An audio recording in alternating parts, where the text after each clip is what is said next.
Starting it. We're here. Code's got a thing he's gonna read first off this way. I don't have to I'm, say we're here. I'm, I'm filing a class action lawsuit against the Bengals and the NFL for lying about the injury report. There's no shot I put 100K hard-earned dollars on the Bengals if I knew Joe Burrow was injured going into the game.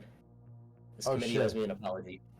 Somebody put $100,000 on the game, like legit.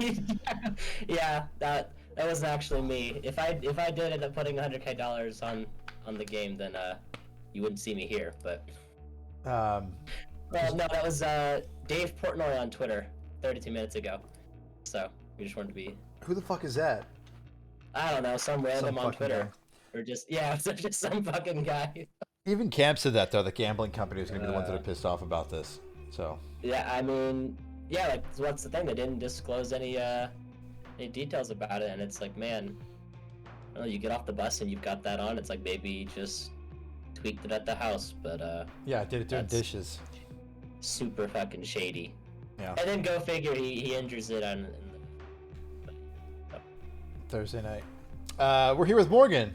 Morgan, how are you? I'm doing good. Living the dream. Yeah. Enjoying the 10-day break from work. Yeah. So what's the Yeah, deal with that's really that? It's Wisconsin's hunting season lines up with Thanksgiving break, so you just get the week.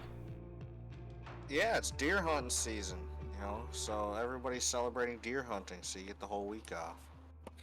See, I should make fun of that, but I'm wearing my like America 1776 shirt, so I guess I won't. America. Uh, Yeah. so I'll hold off on making fun of it, I guess. But that's great, man. Are you doing anything special, or are you just kind of taking it easy? I know Thanksgiving's coming up, so I mean, just prep for that. But are you just kind of relaxing, enjoying life, or do you have anything fun planned? Just, just hanging out, man. Fuck yeah. Just hanging out. Having a good time. You know, yeah, Talking just shit living I in was the about chat. I was about to say Absolutely. I'll be getting to that here soon enough. yeah, I believe it. Uh, Well, let's I start. don't know how to talk shit to Rick. We'll figure it out. We'll come up with some stuff. He's a Giants mm, fan. That's I feel like that's shit talk worthy enough alone, but we'll see. Let's take a look at what happened last Just like week, though. kicking a cripple. Oh my god! So this is oh going to be boy. a rated R, a rated R Episode. one. Unrated. Implications skim by on the skin of their teeth to pick up the win over Win Like Flynn. Wasn't even worried. The inaugurals almost double the score of Raggy though, 187-95, led by Dak Prescott, who's been looking much better. Brownout barely picking up the win over Dan Flashes. That's a huge game as well, with a lot of playoff pressure around it. The Buffalo Princesses continue their winning streak over the Webster Tigers, despite the shit talk. Justin Stelly with CD Lamb dominate the Seawards, who had a good game by their standards last week, and Kung Fu Pandas beat the Liquidators 187. Lots of teams putting up big points. Three of them over 185 points this week. Um, so that's what's going on last week. You didn't talk too much shit to Code about your matchup, did you, Morgan? I feel like I didn't see as much as I usually do. There was a lot We with Cam and K Migs, but I didn't really see a whole bunch between you two. we had a little back and forth. Uh, my main shit talk is that he's forgettable, Yeah. so I just don't know much about him. So it's hard to uh, shit talk somebody when you just don't have that much to to shit go talk off of, about. yeah. You know, um, and in my current problem with Rick, it's like, I mean, your team sucks, and also the team you root for sucks. So it's just like punching down isn't as fun as punching up, Fair. Right. So I'm just in a dilemma these past 2 weeks. That's all right. You're back to your division after this week, so it'll be better then. This That's all. upcoming week, though, these are our games. I decided to go with Dan Flashes against the inaugurals for the game of the week. But Yeah. this Like week it. has a lot of really interesting games. There's only one that's just kind of going to be in my opinion. So Dan Flashes against the inaugurals. Both teams competing currently for the sixth seed, like fighting tooth and nail. It's based off points for. So not only are they playing each other, which could help them get into the fifth spot and not have to worry about points, but they are also trying to pick up every point that they can to close the gap there. Seawards Right. against Webster Tigers. That's a battle for, you could argue that's a battle for 101. Definitely a toilet bowl matchup, probably. But that could be a battle for 101. Also, Tigers trying to maybe get to the extra pick bracket instead. So some big things there. Brownout against Roto Raggy is the one that's forgettable. Nothing really going on there. Implications against Kungsu Pandas, battle for the bye. Justin Stilly against Buffalo Princesses, another big game. Justin Stilly probably won't fall out of the third spot just based off of how the seedings work. But two strong teams going against one another, and the Liquidators against Wind Lake Flynn, again, same thing. Battle for the 101 potentially. Lots of good games, I think, this week. Any one that you guys are keeping a particular eye on? Definitely my matchup, because that's gonna be a good one. But yeah, I mean, I don't know. After Burrow out for the season, and now Mandrews, or not Burrow out for the season, I was about Mandrews to out for the say. season, and then Burrow with who knows how long. It's just like, man, everyone's taking punches. But Right. yeah, I'm excited for this matchup. Morgan, if you had to pick one that you could see flip flopping in an upset way, is there one that stands out to you? Is you think that there could be an upset here? And I don't know. It's kind of tough to tell. It just feels like even though it's not an upset with Flynn, him getting any sort of a win, seems kind of like an upset, even if it is against a demonstrably worse team. So there's that. Yeah. We'll see if I can, beat the C words. I don't feel too confident with my ability to put at the moment. So there's also that. It's kind of funny about Flynn, just because like he's like lost so many games, so it's like we just expect him to keep losing, but like, he's just, I don't know. It definitely would be interesting for sure. What do you guys think about the or not you guys, Morgan? What do you think about your plans? Do you plan on trying to push for that extra pick in the extra pick bracket, or do you think you kind of want to hang out and fight for 101? Do you have any ideas yet, or does it depend on this week, or where's your head at? I go into every week wanting to win. Okay, so I'm always going to try to win, but I am also looking at the 101 and thinking that'd be really nice. Because, Yeah. if I'm in the extra pick bracket with, Flynn, Chase, and Rick, I mean, I got to be the favorite to get the 101. So, like, that idea is really nice, but Right. also my competitive spirit of wanting to take away the will to live from my opponent just won't allow me to tank in that way. Right. Yeah. So we'll see how it looks. I'm looking at it, and I'm picked to beat Alan next week. Just looking ahead, and the Rutro Raggy matchup in week 13 is pretty close. So we'll see how I do once I get to my own division. I think there's a chance I could maybe nab a win or two there. Yeah. See what happens after that. Well, let's take a look at the standings since we're talking about divisions. So it stayed pretty similar yet again, and this is kind of what it looks like it's going to shape out to be. So Jamarcus Russell division, Vine Leaf division, and the Achilles Smith division all have had the leaders basically be there this entire time. There's some earlier shakeups here and there, but it stayed about this way.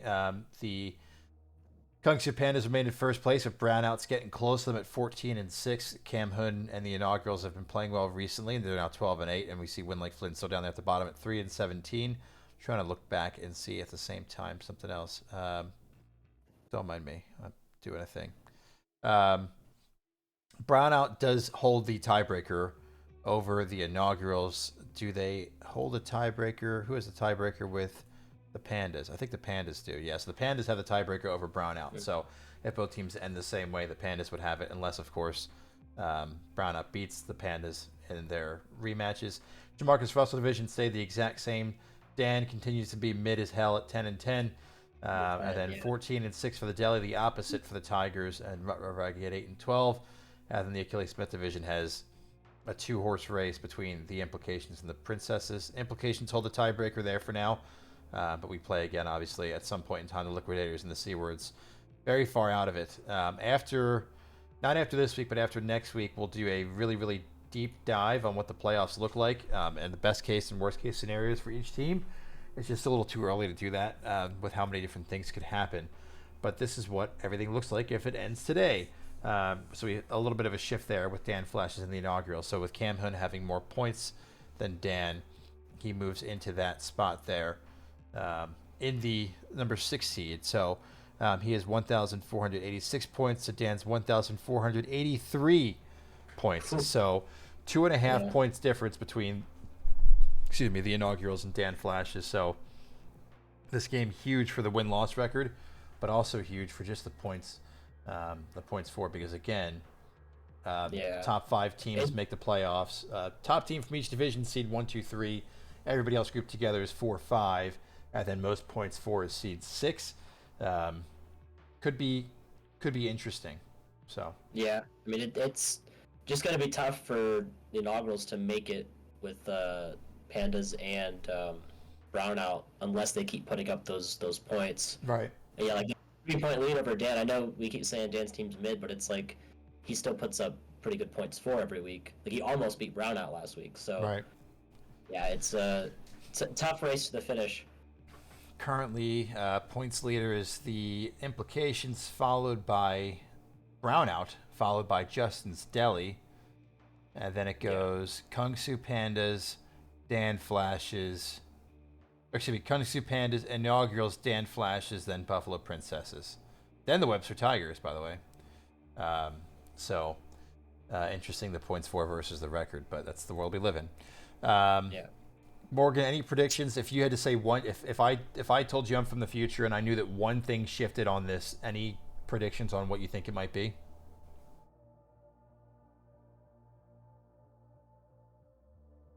Man, I don't know. I think you got a chance. Being me focused, egomaniac. If one thing shifted, I'd say it's I do well against my division. Right. With the Mark Andrews injury and stuff like Right. that, and then me and Raggy flip. I think that's a fair guess. That's the obvious, like, there's the flip, because I think Right. the other stuff, I don't know about the points for race. Right. Yeah, I mean the points for race is you're It's not close. like Chase or the C words Flynn are doing anything. Right.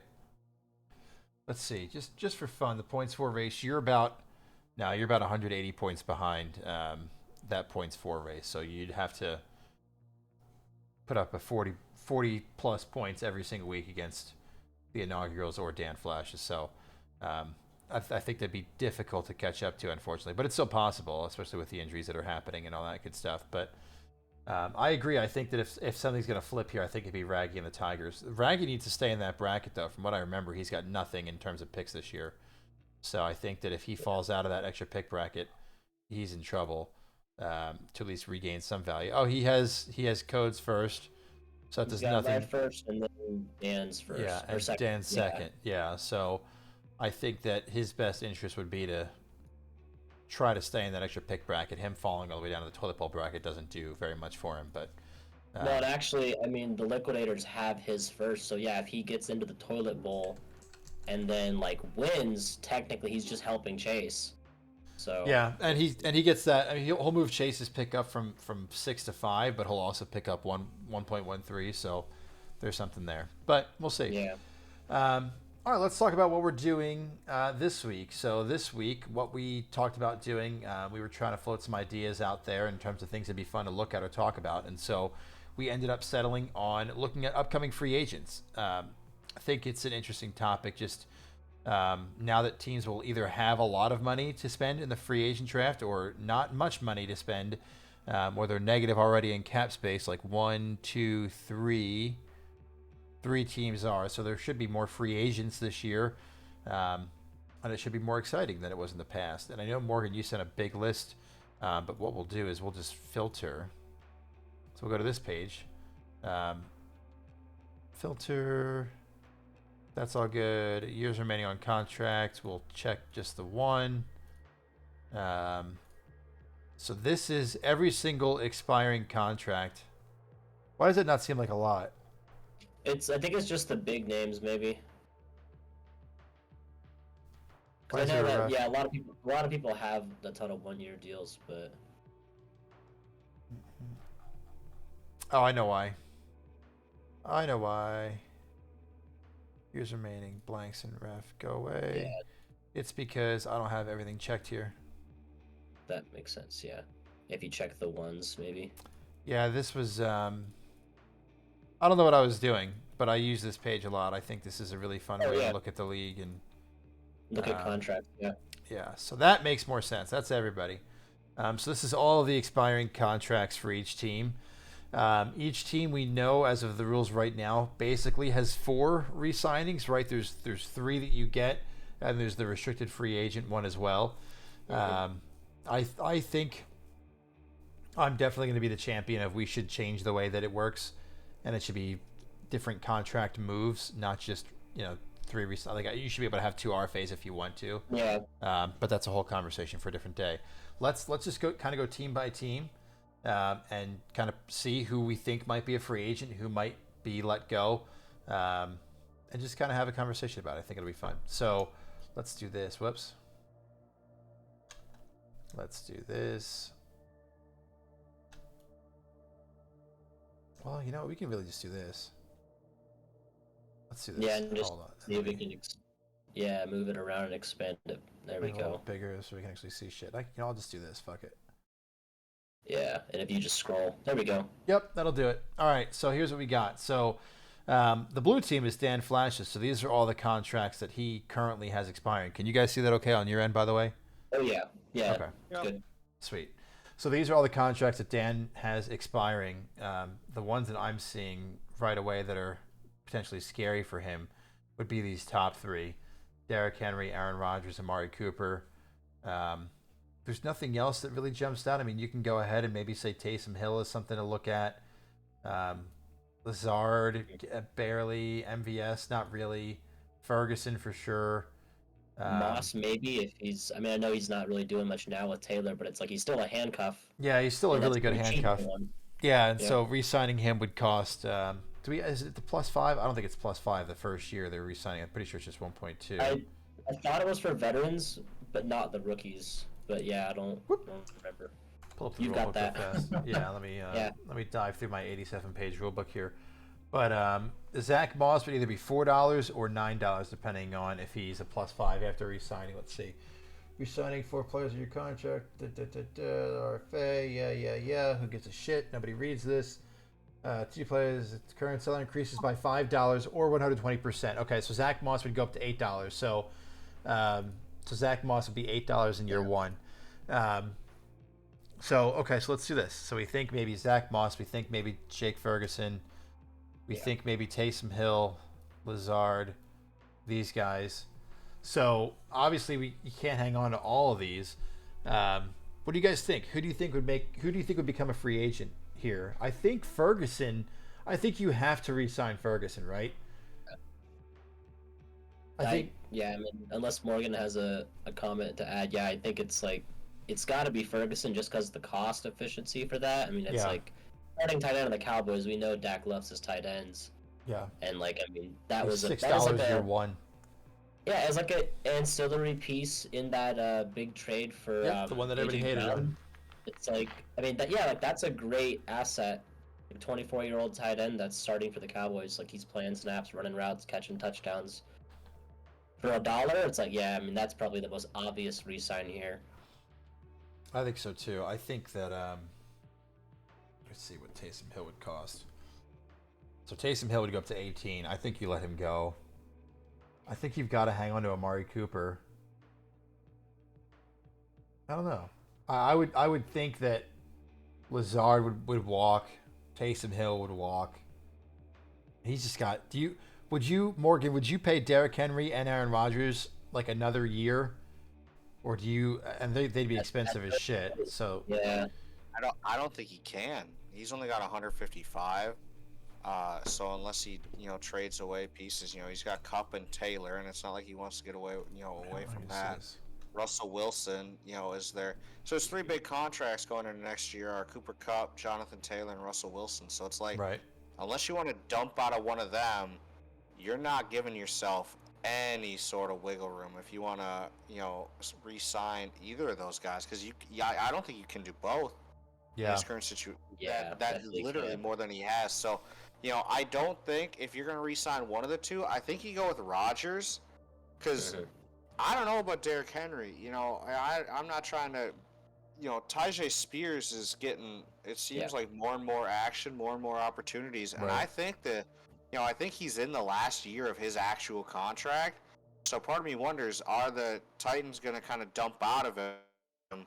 And is this going to turn into the Frank Gore, Yeah. Adrian Peterson side of his career where he just goes and runs for 3 Yeah. yards of carry to a team that doesn't have running backs? Yeah. Wouldn't be surprised. So, It's a good point.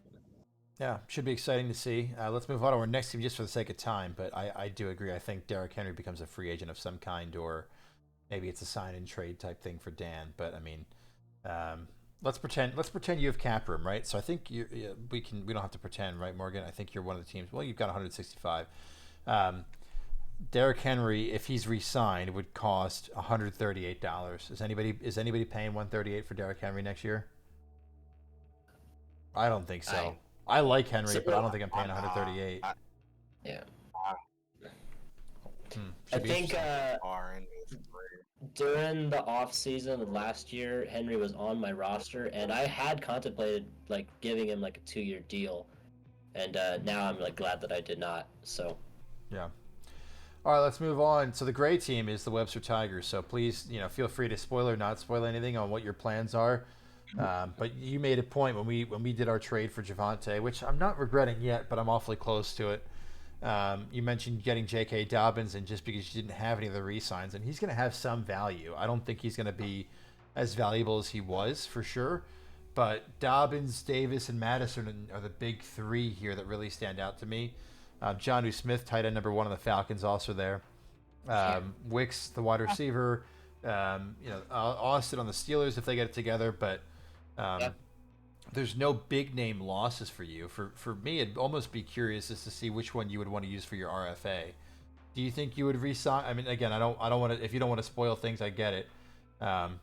Dobbins would cost $37 if you re-signed him the normal way, to however long, $37 in year 1.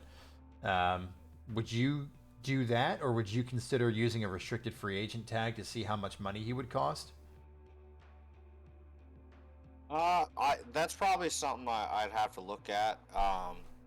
And probably is the route I go with him. Right. He's not. I don't view him as reliable, and I'd like to see what the market cost is. Right. For him. And I'm looking at other guys there, and I'm thinking, man, I think there's just more reliability there. Yeah. I like Dontavian Wicks. His measurables and everything are showing him as a borderline elite wide receiver who's just not getting that many reps and that many throws his way. But in terms of the way he's going about things, he's doing everything well. So he's locked in. I'm gonna re-sign him. Spoiler alert. Yeah. Gabe Davis, it really kind of depends on where he goes. I don't know if the Bills pick him up. I don't know if he gets, it kind of depends on what contract he signs with somebody else. Man, Alexander Madison, I don't know. I'm not high on him now. I like him and he'll start, but my running back room is kind of a joke. Right. So I'm in the same boat. So, I probably just let him walk, and I don't think he demands that much. I think I could get him back for probably less than 16 during the vet draft if I really needed to. Mm-hmm. Jonnu Smith, who knows? He's late 20s, so he's kind of a waiver wire ad type thing. So, right. Austin, I don't know. Heath hasn't done that much for the Packers. So, I mean, I like this situation I'm in because I'm not really pigeonholed into you have to do this. Yeah, you aren't in trouble. I agree. Yeah, so. Which is nice. Let's keep it going to Rutro Raggy, who is the lime green, so a bit more going on here. But no, again, another team with not many clear options, I would say. So Juju Smith-Schuster, Baker Mayfield, Evan Ingram, Chuba Hubbard, Kenny Pickett, James Robinson, who cares, Kenny Gainwell, Josh Reynolds, Melvin Gordon, Tutu Atwell, Juwan Jennings, Ronnie Bell, Brian Hoyer. I forget, was it Keaton Mitchell, the first name for the running back, Yeah. Hudson for the tight end, and Akers. There's actually a mistake. Gainwell's on my roster now from the Diggs trade, but outside of that, I think everything else is right. Whoops. So yeah, it's Thanks. Knowing how bad of nothing to see here. Yeah, nothing to see here. Cut it. So that, look how much better that looks. Yeah. I mean, some difficult choices here. I don't think Chuba Hubbard's worth the 31, but he's been playing almost over Miles Sanders, it seems like. But that whole offense is just keen to get replaced, so I don't know. Evan Ingram's still really good, but do you want to pay that much for a tight end? Baker's had a good year. I feel like you've got to re-sign Baker. I wouldn't re-sign Juju. I would re-sign Kenny Pickett. He's got to resign Pickett because some of the moves he's made, he traded away his 2025 first, I think, to Flynn for Pickett. So it's like if you don't re-sign Pickett, you're basically just bleeding out that first. Yeah, and Pickett would be $16 in year one, so it's not expensive for a starting quarterback at all. I mean, if he's your QB2, you're fine. You're totally fine. I'd be shocked if he didn't re-sign Baker and Kenny, even if it was just like a sign-in trade. But it gets really sketchy because I don't think Juju's worth 25 that he is now. Evan Ingram, I mean, that offense has had a down year. Ingram hasn't looked bad, but it's still a lot of money that you'd be paying. Chuba Hubbard, it's a lot of money that you'd be paying. Right. So it makes you look towards the bottom of the list. I mean, Mitchell maybe, just because he's been kind of doing well. He picked up Cam Akers off the waiver wire for $1. Do you take a flyer and re-sign Akers for $6? That's not a bad deal either. I don't think there's a clear answer. So unlike Morgan, who it's like you've got a very short list of options, I feel like two have got to be locked in. Both those quarterbacks got to get re-signed, but the rest of it's a mess. Like, he sent Rashad White for Tutu Atwell, Mitchell, Damian Pearson, that Dan's pick. So it's like with these guys, it's like you're gonna just let Mitchell and Atwell walk when you got them in assets in a trade. So, I mean, I think it's in his best interest to like re-sign, like you said, Baker and Pickett, and then probably like Atwell and Mitchell, unless he has a conviction somewhere else. Yeah, should be. I don't know. Otherwise, you're just trading assets and letting them walk. It's like I wasn't gonna re-sign Dylan, so when I shipped him to the Pandas for the Cleveland backfield, I was like, I'm good with this. Yeah, I'm getting something I can use that I'm happy with. Yeah, the expiring contracts is interesting, especially because we can't trade expiring contracts this offseason like we did last offseason. All right, moving it on down to the next team, Justin's Deli in the orange there. They're going to have a tough time because they're in the red, aren't they? They are one of the 3 teams in the red, and not very much so, but very much so. They are $97 in the red already next year, so negative 97. I don't know if any of these guys get re-signed. Yeah, like maybe Danny Gray because he's on the Niners and might just have opportunity next year. Ugh. When you're $97 in debt, when he's so far in debt, I don't think any of these guys get signed. I would think Fields is a sign, and I'll sell him for a second, please. I'll sell him for cheap as shit. He's a candidate to get moved to the trade deadline, I think, because he has Stroud, and who's his other quarterback? Stroud and Herbert. Yeah, so he's got Stroud and Herbert. He doesn't need Fields. Allen's already said he's disappointed and sick of Fields. So, $71, and if you re-signed him, 1.2, $85. Somebody would pay $85 for Fields next year. There is somebody in the league. Whether it's not me. Yeah, if he's starting. If he's starting and he has a rushing floor, I think somebody would. But it's not me either. So let's do it. Let's play that game. Let's play. So Justin's Deli. So practice fake example to all of us. Fields gets re-signed. So Justin Deli signs Fields for a 1-year deal. He extends him. He's $85 next year. His contract expires. Bears don't draft a quarterback. Eberflus is like, Fields is our guy. Preseason comes along, and you're starting quarterback, whether that's Hurts or Burrow for you, code God forbid. Whether that's Allen or Mahomes for me, tear their ACL, done for the year. And Allen says, I will trade you Fields for a second round pick. I can't do it personally, but that's just because my. So you sell that season already? I mean, I'm so out on Fields too, but like I feel like at a minimum, $85 for him isn't terrible, right? With the ceiling that he could provide. Yeah. I don't know. Back me up here, Morgan, or tell me to shut the fuck up. And like I said, the rushing floor, but no, I don't know. I feel like we're all kind of, at least in like this league. I know there's some leagues where people might be like, "Oh, like Fields," and it's like, I mean, I don't know. I feel like everyone in our league is pretty out on Fields. Yeah. And that matters because it's like we determine the market, as a league, and it's like if you took Fields to a different league, someone's like, "Oh yeah, I'll give you a first for him. I believe in him." It's like, well, Yeah. not really here. Would you do If that in you that scenario? have- Yeah. If you believe in your roster and think, okay, I need to fill a guy, it all depends on what you value and what you plan to do, right? Because if you can go into the season with like 40 fantasy, 40 fab and say, okay, I can make this work, make my moves, and I'll be fine, Right. then it doesn't really matter how much he's getting paid, right? Because if you got like 200 and you're like, well, what does it matter if he's just a 1-year flyer? Yeah. But a second does seem a little rich. It just kind of depends on how competitive you think your whole roster can be, and Yeah. do you just need points Hmm. from that spot Yeah. to win? So I think that's very team specific there. True. To me, a second seems a little rich, but I'd give up like a third and a fourth, for that probably. I don't think I've ever seen you trade a fourth in my life, but maybe. Maybe, yeah. Yeah, I think it's a fun question. That's like what will happen in the future. If he's on your roster now, you don't just let him walk though, right? Like, don't you have to try to do something? You gotta you- try if you're not gonna re-sign him. Yeah. Yeah, you gotta like sell him for something, get something back, man.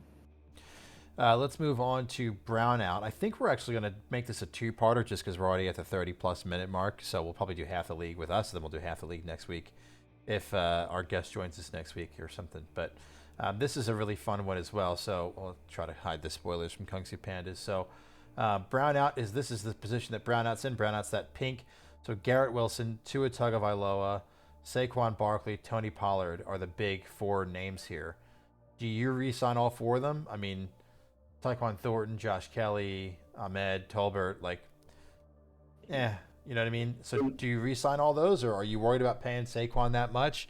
Pollard hasn't looked very good. Garrett Wilson, I think you got to re-sign. I think he'd kind of be a little silly to not re-sign him. I think it's $36 for him next year.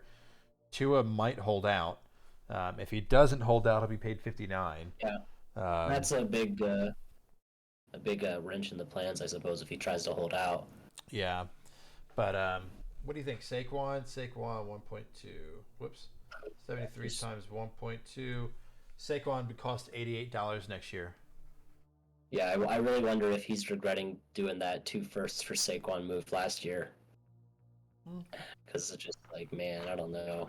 That team seems like such a mess. I don't think it's going to get fixed in one off season. Oh, Brownout? Not his team, but He's not talking about Oh, Brownout. the Giants. The Talking Giants. about the No. Giant. I think the Giants. I was are like, just wait such a mess second. That's Oh, not going yeah. to get fixed. Yeah, it's just That's so weird. That's not going to get fixed in an off That's- season. So I would not re-sign Barkley personally. You're looking at the RB24, and it's like, Yeah. okay, he's going to be 27 next year. Right. So it's like, okay, you're starting to hit that cliff, and do you really want to re-sign him for that? I mean, I can see it. Maybe he's a restricted free agent.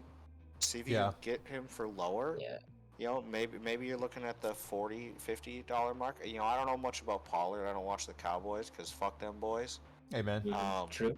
But yeah, I mean, Wilson and Tua, you have to re-sign, unless Tua holds out. And then other than that, yeah, I don't know if you use your other options, or maybe you try to acquire somebody at the deadline. Maybe this episode helps them say, you know what, I'm going to try to target that guy. Yeah. And try to use them as a re-sign. So the other prominent running backs on the roster for more than 2 years are Travis Etienne, Breece Hall, and Achane.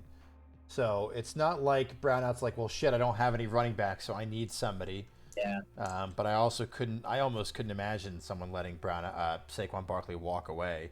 I mean, he's a good RFA candidate. How much would you bid? Pretend you've got a normal amount of cap space. You want a fucking idiot like me, and you've got you're built like one of your two teams. And how much do you guys have in cap? I know you've got 150, 165 for you, Morgan.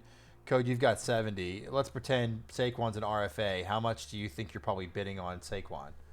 I mean, at least like $40-$50, right? See, that's kind of the figure that I was thinking in my head, but it's like, yeah, looking at like my situation, like I'm probably not dumping that much into a running back. I know he's got like a RB1, like ceiling, Outcome, I yeah. suppose. But it's also just like, are we really buying into the Giants' offense next year when they look as bad as they do now? I mean, like, I don't know. That's a tough call because like the talent is there. You're like talent wise, you'd be like, oh, that doesn't make sense for him to go for like $20 on the vet auction, but that might legit happen, and then someone's gonna have Saquon for $20, Yeah. and everyone's gonna be like, what the fuck? Yeah, how did this Like, happen? right? Yeah, I mean, you think about how quickly there were only 3 or 4 teams left in the veteran auction, and no disrespect to you, Code, but there were really only 3 teams in the end with money. Yeah. You were kind of like hanging out, Just to but it was see, really, yeah. it was like it was Chase, Cam, and was it Flynn or Rick had like think it was all the Rick. money. Yeah, had all the money Yeah, at the end, and they yeah. each had like $80 still.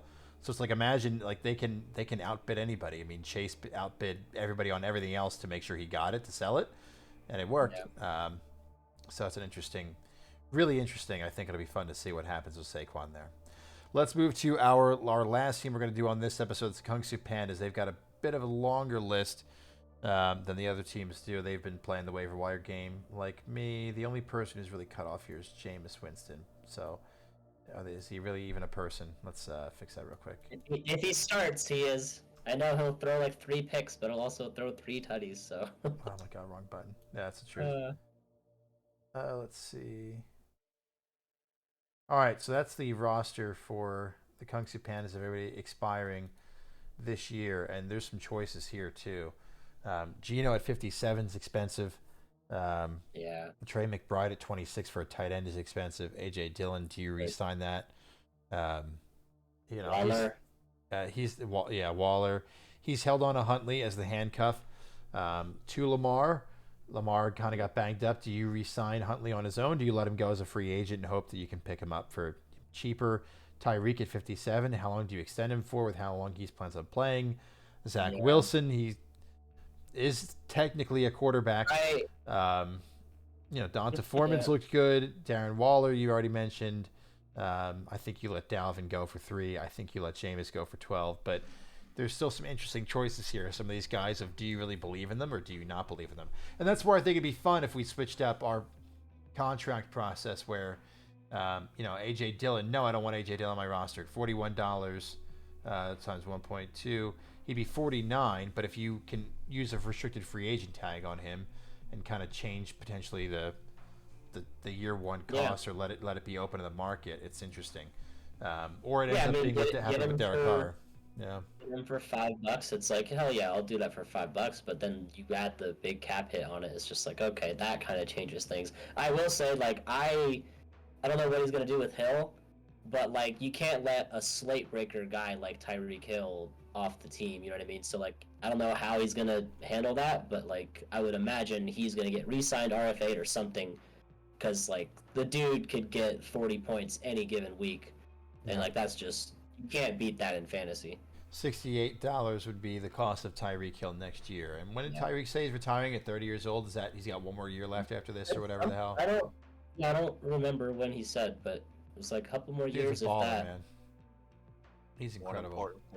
One important thing to note with him, he's only Pandas only has $50 next year according to their team sheet. I don't know what the breakdown was, but so you literally can't afford Hill, and that's crazy. And you can't afford Geno, and you can barely afford Trey McBride. And I think Trey McBride, you're really gonna have to see, because looking at his game by game, he's had a couple 20+ point games, and I don't know if it's gonna be the norm or if that's just something there. But it's like, do you see him coming into his own where you're like, okay, I can spend that much? But I mean, he's cash strapped, so it's like. Mm-hmm. You got a lot of questions. You might have to move off of some people here. So he is $43 projected in that projection. So so if you look at your individual team sheets, just to clear it up as well for those of you playing along at home, if you look at your individual team sheets, if you go look at the Kung-Fu Pandas team sheet, it says that they've got $50 next year. But if you look at the breakdown tab, that first tab, it says he only has 43. That's because of whatever pick he has. So he has a 3rd round pick this year. So if he makes that pick, it's $7 in year 1. So it's projecting him at $43. So that's what that means. So he couldn't trade that pick, of course, to have more money. And there's also a potential he signs and trades. So I think it's something we need to vote on personally, but the rules basically say you can go over the cap as long as you're under the cap by the next game starting. So that means in theory that we could all re-sign all of our players. I could be negative $300, $400 in cap space, but it's fine because the season hasn't started yet, and I think that's a bit ridiculous. Yeah. But we do need to figure some middle ground out. Then you're fighting the clock because no one's gonna help you out, and it's like, man, what happens week 1? We have to cut literally everybody off the roster. Yeah. Yeah, that's it's not a fun game to play. Like I'm starting to dangle my feet over the ledge, kind of, but I'm just like, I don't. It's tough out there. I don't know what like Allen's gonna do. Being like down 90, and it's like I just don't know what you're gonna do, being down how much. What you have, like 170 negative too? First of all, the cap isn't real. Second of all, it's negative 288. Oh, jeez. Even more than I thought. So. And you have no picks this year or next year. Man, you are going to be... I have a pick. Don't I have a pick this year? No, I thought I had a pick. I'm looking at your roster and like, okay, who do you get rid of? But then I'm like, man, nobody. The cap isn't real. You can't even. You don't have the picks to pay people to take people. The cap is not real. I'm telling you right now, the cap isn't real. It's a myth. And it's not real. Like, I'm just sitting here thinking like, okay, like there, and it's not like you got like, oh yeah, I could just cut this one guy because he's making like 300 some, and that fixes it there. No, all your guys are under that number, so you're talking about multiple people. I mean, you can get rid of Zay Jones and save yourself $12. Congratulations. Michael Thomas is making 25. Rashad Penny's making 18. Yeah. Those guys are gone. Those guys are goners. Congratulations. Sure. Now you have $250 more you have to clear out. Easy. Cap's not real. It just goes to show you how impressive it is that he created so much cap this year. Yeah. You know what I mean? Yeah. Like we'll see. I think the Javonte Williams trade might have done me in. I had a way. In my head, I knew how I was going to recover it for next year. Until the Javonte Williams trade, so I don't know just yet. We'll see, but that'll be. How has played since I got rid of him? Oh, he's playing well. Fine. Yeah, he's playing well. I'm happy. I think. B Rob's popping off, and now Gibson's a little banged up, but I'm still happy with it. I think overall, we'll see who laughs last. Whoever laughs hardest is the way I look at it. So we'll see who's laughing at the end of the season with that trade. That's going to do it for us this week. We'll come back next week. For the love of God, we're supposed to have the mythical wizard Zoinks on with us next week. No, seriously. So we'll see how that goes. So he'll hopefully be on with us. We'll start with Win Like Flynn, do the Win Like Flynn inaugurals, Implications, Princesses, Seawards, Liquidators, do the back half of it from there. And then after that, it'll be our trade deadline stream. That'll be happening the week after that. And the week after that will be a very in-depth playoff breakdown stream. On how things are going to happen. That playoff breakdown recording might actually end up happening the week of the trade deadline stream. We might do like a 2-for-1 that week. I don't know just yet. And then take a break the week after. I don't know, but that's what's happening. Again, 11:30. So that the trade deadline is at 12:01 a.m. Eastern time. So as soon as the clock hits 12 on December 1st, there's no more trading. So we'll be in here. We're doing a live stream at 9 p.m. Eastern. 3 fun topics. We'll figure out who's joining us, but afterward, there was like a bunch of us in a call, just again doing all this trading at the last second or two. And I know there are a lot of teams buying, a lot of teams selling, so it really should be really interesting and a lot of fun. So make sure that you're around that day, whether that's at 9 p.m. to watch. If not, we'll upload it again, just like we do everything else. But definitely for sure, just to chat and trade. Every single team last year made a trade at the trade deadline. I expect probably the same thing again this year. We'll see how it goes. I'm really looking forward to it. Morgan, any final thoughts for you, sir? Can't wait to just absolutely beat Rick into submission. Okay, I'll put a cripple in their grave. It's fine. Any final thoughts? This guy. Just no more injuries. Just stop with the Thursday night shit. I'm just over it. Yeah, we're all there. All right. Have a good one. I decided to behave myself this week and not make too many Kung Fu Pandas jokes. I've been making fun of him in another league as well, and it's starting to get to me. I don't know how you do it, Morgan. It's starting to wear on my conscience, but Rude awakening. Yeah, my conscience is dead. I lost it a long time ago. Lost it years ago. Yeah. All right. Ooh, Alan Mc. Ooh, a minute ago in the league chat at Alan McNatt, please respond. Ooh, what do you got going on? Oh, what's up? We'll see if he actually responds to me. I've sent him like 5 DMs and he just hasn't responded. So Yeah, that hurts, you know. See, I've got the inside track. a, I've got his phone number. So whenever It's a I try to send him a natural trade progression. before, I'm like, hey, check you sleeper. gotta call. Yeah, exactly. Somebody said that. I forget who it was. Was it Cam Hun or somebody was like, I love the idea of a rule where you have to pick. You can't send trades through sleeper. Like you have to pick up the Actually, phone and call the other person yeah. and shit like that. And I was like, I'll that fax actually, you the offer. yeah, like that kind of sounds almost fun. Uh, But it also sounds miserably stressful at the same time. But how cool would that be if like that's how it worked during the live stream? Like if Yeah. that's how you got offers, like on the during the trade deadline, the only way to make offers is by jumping in another room with someone in Discord to talk to them. mean, I don't know. I'm pretty sure. I'm pretty sure that you and I got on the phone at one point early in the season, the very beginning after the startup. We were trying to Yeah. do like a 3-team trade with somebody, but I it have- was just. I have your number. I have your number. I have Cam Hun and I have Allen, and I have leveraged that where I'm like check Yeah. check DMs. So it works. All right, well, that's going to do it for us this week. It was good talking to you guys. Morgan, it's always fun talking to you. Do you want to? So the only final thoughts I have is you were pounding the Bible about Quentin Johnson's a bust. Do you want to? Yeah, quit. AJ. Yeah. Do you want to say I told you so yet, or do you want to say that for a little? Wait a little while longer. I just remember somebody saying that. Nah, it didn't really affect my decision because Morgan's just a high school coach, which K fair, Migs. it is high school, but I do know a little bit about football. Yeah. That was actually me. Oh, was that you? I thought it Actually, was K Migs. Yeah. Well, I said that because I drafted. You're that Zay forgettable. Flowers. I drafted Zay Flowers over QJ, so technically I heeded his advice, but yeah, it was I always preferred Flowers over him as a prospect, anyways. But still. Yeah. I just wanted to make sure we talked about that. Oh yeah, no, it's worthy. It's in the files somewhere. It's in there somewhere. All right, that's going to do it. We will see you guys next week. Hopefully with Zoink Scoop, we're hoping his family has found him. We'll talk to you guys soon. Have a good one.